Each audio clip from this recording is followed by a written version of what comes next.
Hola, ¿qué tal? ¿Cómo estáis? Bienvenidos, bienvenidas y bienvenidos un día más al canal. Yo soy Rocío y esto es Libros al Alba. Bueno, en el último vídeo del canal os traía mis recomendaciones de libros para el marzo asiático, libros que yo ya había leído y de los que os hablaba un poquito para ver si os picaba el gusanillo y así tenéis sugerencias para leer en este mes de marzo. En este vídeo lo que vengo a traer es mi, como siempre, optimista lista de posibles lecturas para este mes. Y es que en mi cabeza yo pensaba que no tenía tantos libros aún pendientes asiáticos en casa, ¿no? Bueno, pues podían ser de autores asiáticos o de ascendencia asiática o libros ambientados en Asia, ¿no? O las dos cosas. Entonces, bueno, pues tenía en mi cabeza eso, muy pocos libros en casa y así haciendo un barrido rápido por encima ya saqué 15 o 16, con lo que bueno, no tenía tan pocos.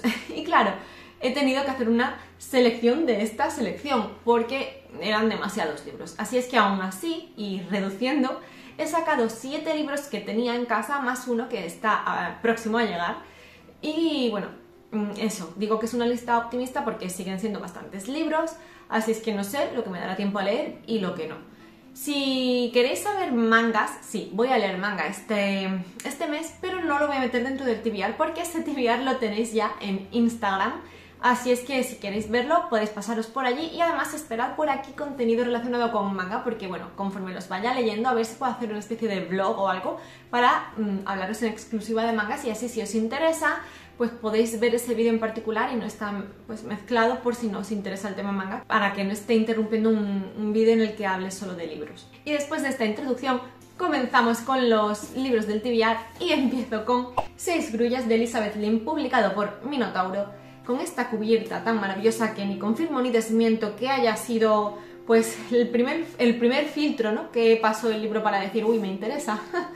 Pero bueno, en cualquier caso aquí nos vamos a China y es una historia de fantasía en la que nos hace como una especie de revisionado de la historia de las 6 grullas, ¿no?, del mito de las 6 grullas.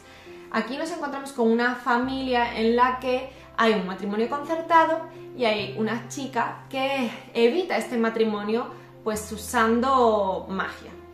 Entonces se descubre que ella posee estos dones y se desencadena una serie de hechos, si es que este es el punto de partida según tengo entendido y me apetece muchísimo, muchísimo leerlo. Ya veis, de estos solo os voy a dar unas pequeñas pinceladas porque son libros eso que todavía no he leído, así es que no puedo profundizar mucho, pero me apetece mucho, toque de fantasía, de leyendas, de cuentos, de retelling, así es que la ambientación y el género ya hacen que me tire muchísimo.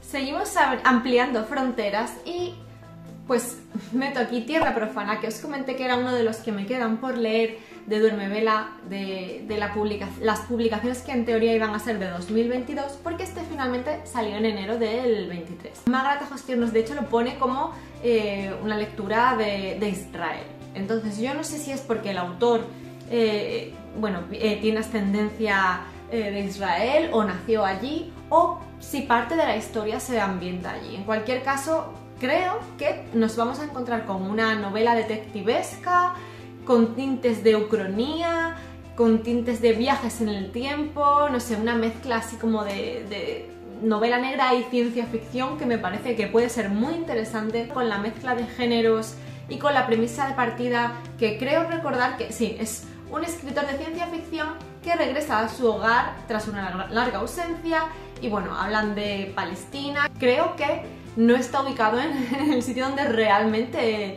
está, sino que en esta historia, pues eso, es una ucronía y se supone que está ubicado en otro sitio, no estoy segura. Tierra Profana es otra de esas lecturas que quiero hacer que pertenecen a un género distinto al habitual en las lecturas de marzo asiático, por lo menos en las que yo he hecho hasta el momento. Si hasta ahora teníamos representación de China y de Israel y de fantasía y ciencia ficción, ahora nos venimos a Kokoro de Natsume Soseki, que bueno, es más que conocido, de sobra conocido. Yo voy muy tarde a la fiesta, como me pasa en muchas ocasiones, y es que nos encontramos con uno de estos clásicos contemporáneos de la literatura japonesa con una historia en la que pasa la vida, ¿no? Sencillamente, y de la que seguro que se pueden extraer muchísimos aprendizajes. Y es que, bueno, Kokoro significa, como bien explicó Laura de Love by the Sea en uno de sus últimos vídeos hablando de libros que la han marcado, ¿no? Pues significa corazón, pero no quizás corazón en el sentido más literal y físico de la palabra, sino en el sentido más espiritual, quizás algo más como esencia, como el alma de algo, ¿no? Tengo entendido que nos sitúa en bueno, la primera parte del siglo XX en Japón, en una época de cambios, y bueno, abundamos un poquito en la relación entre un niño y una persona mayor. En principio creo que nunca se les llega a poner nombre a estos dos personajes, pero bueno, vamos a ir conociendo un poquito la relación entre estas dos personas y supongo que de ahí podremos extraer muchos aprendizajes, muchos mensajes, y que será una historia más bien tranquila y pausada como otras historias así más costumbristas, ¿no? en la literatura japonesa, pero que nos va a ir otorgando así como pequeños momentos de placer y pequeñas pildoritas en las que, bueno, pues eso, profundicemos un poquito más en la vida, ¿no? Yo creo, por lo que he leído hasta ahora de este tipo de literatura, que me va a gustar bastante. Y si os hablaba hace poco sobre, bueno, en el vídeo anterior, sobre un libro que casi nadie conoce, voy a hablaros ahora de su continuación, y es El médico de Lhasa de T. Lobsang Rampa. Os hablaba del primer libro, que era El tercer ojo, y bueno, pues tiene ese tinte autobiográfico, lo escribe el propio, bueno, el autor es el propio protagonista de la historia, es su biografía, y nos encontrábamos pues con un niño que está preparándose para ser monje, ¿no? Con lo que nos ubicamos un poquito más adelante en la historia de su vida y en cómo tuvo que exiliarse, cómo fusionó un poco la tradición y la mitología oriental y occidental, esos choques culturales. Es un libro muy cortito y lo encontré de segunda mano hace, no sé, estas navidades pasadas, no, las anteriores, en un mercadillo de segunda mano, y tenía muchísimas ganas de empezar. En este caso nos encontramos y nos ubicamos un poco eso, en la zona del Tíbet y tal, y no sé exactamente hasta dónde nos llevará porque, como digo, fue exiliado y no sé en qué país tuvo que residir. Así es que bueno, continuamos con la vida de este monje y me interesa muchísimo, así es que pretendo leerlo también este mes. Nos trasladamos de nuevo a China y en este caso tenemos a Lisa Si. Este libro tiene una pinta bastante diferente a lo que se suele ver de la autora, porque bueno, yo me he leído El abanico de seda, pero también por ejemplo está La isla de las mujeres del mar, Dos chicas de Shanghai, no sé, ese tipo de libros un poco más costumbristas, de narrativa, un poco histórica y tal. Y es que en este caso nos encontramos con una novela de misterio, de intriga, porque partimos de la premisa de que el hijo del embajador norteamericano en China ha sido encontrado muerto. Y aquí pues parte toda una investigación. Y no sé, me ha llamado mucho la atención. Este libro lo tenía en casa porque de nuevo lo encontré en el mismo mercadillo donde encontré el anterior libro, y al ser de Lisa Si me llamó muchísimo la atención. Más aún por eso, por el choque que me supuso con respecto a lo que yo conocía de la autora.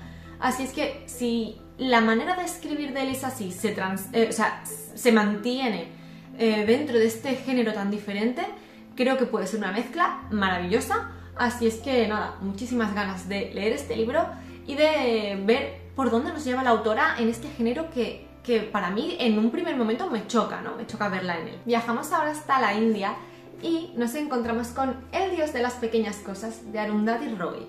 Bueno, está publicado por Anagrama y en este caso nos encontramos con una saga familiar en la que vamos a ver la vida de 3 generaciones y que además se supone, o creo recordar, que tiene tintes de realismo mágico. Así es que entre la ambientación en la India y el tema de que sea una novela con 3 generaciones, una saga familiar en el que veamos pues eso, cómo se ha llegado hasta el momento presente, cómo han ido pasando los años por toda esta familia, y si encima le añadimos el tema de esos toques de realismo mágico, pues no sé, es que India, realismo mágico, me parece algo que ya de por sí, no sé, es una fantasía y me parece una ambientación maravillosa para meter esos toques, ¿no?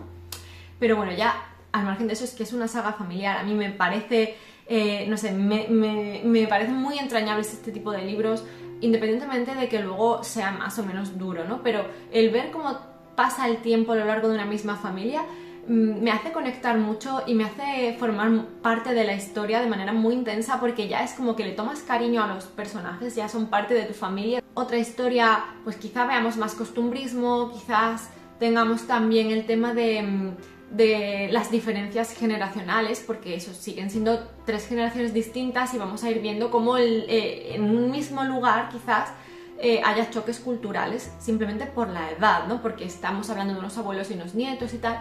Bueno, iremos viendo cómo trata el tiempo a esta familia y cómo va modificando las costumbres y las tradiciones dentro de un mismo país, ¿no? Y un último viaje nos va a llevar hasta Afganistán, con cometas en el cielo. Este quiero recordar que ya lo añadí el año pasado a mi lista de TBR y finalmente no lo leí. Bueno, el autor es Khaled Hosseini y aquí tengo entendido que vamos a ver la relación de 2 amigos que son de clases diferentes, clases sociales diferentes. Uno es más pudiente y el otro de hecho creo que es trabajador de esta familia, ¿no? Entonces, cómo esa amistad comienza con la infancia y cómo van creciendo un poco y cómo llega un punto en el que se separan estos 2 amigos y parece como que esa amistad se pierde, ¿no? No sé hasta qué punto y hasta dónde les va a llevar la vida, si lo vamos a ver desde el punto de vista de ellos ya mayores y recordando o no, pero me parece muy interesante, sobre todo porque estamos hablando de un país en el que en el transcurso de muy pocos años ocurren muchísimas cosas y a lo mejor esta separación y esa pérdida de la amistad supone además que después de transcurrir determinados hechos bastante duros y que todos conocemos, pues a lo mejor hace que uno reflexione y le quite importancia a conflictos que a lo mejor podían ser más infantiles o que te hagas replantearte qué habrá pasado con esta persona, qué será de él, ¿no? Y no sé, puede ser un libro duro, bueno, puede no, seguro que va a ser un libro duro, pero va a ser un libro muy interesante también y del que seguro que voy a aprender mucho. Así que bueno, lo tengo aquí pendiente. También tengo 1000 soles espléndidos, pero tenía que elegir entre uno de los 2 y de nuevo creo que el año pasado escogí este y sigue estando aquí porque tengo muchas ganas. Y por último, un libro que va a pertenecer a esta categoría de marzo asiático, pero que no tengo todavía porque aún está por venir y os dejaré la cubierta por aquí, es Escamas de Luz, que bueno, con este viajamos a Tailandia. Es la última publicación de Duerme Vela que van a sacar en unos días, así es que estoy esperando a que llegue. La cubierta no puede ser más bonita y en principio voy un poco a ver qué me encuentro. No he querido leer tampoco mucho, no he querido explorar mucho más, pero sé que se encuadra dentro de esta categoría del marzo asiático, así es que pues eso, Duerme Vela, marzo asiático, no puede fallar nada. Y un apunte extra que voy a leer sí o sí y que, bueno, de hecho creo que me voy a poner esta tarde en cuanto pueda y casi que lo voy a leer de una sentada.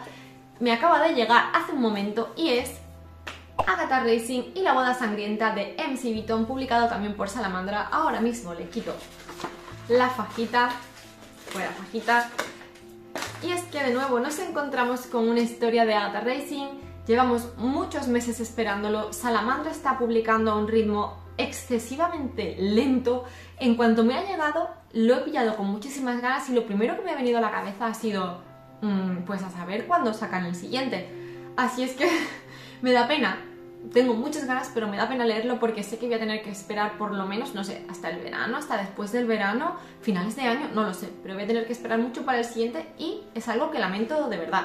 Cozy Mystery, nuestra investigadora Agatha, a ver quién muere ahora, a ver qué es lo que pasa y cómo continúa, pues, toda esta línea que va uniendo, el hilo conductor que va uniendo todos los libros, que es la vida de Agatha y sus relaciones con los vecinos de este pequeño pueblecito. Un placer para leer en una tarde.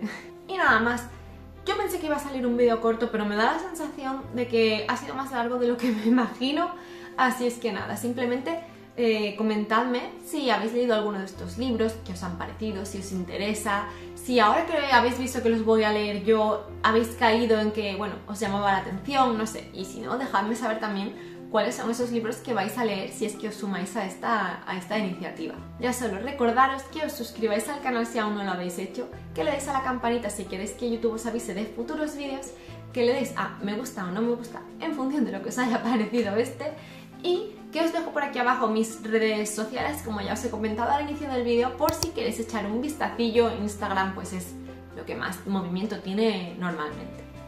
Nada, muchísimas gracias de nuevo por estar aquí en un vídeo más y nos vemos en el siguiente. Chao.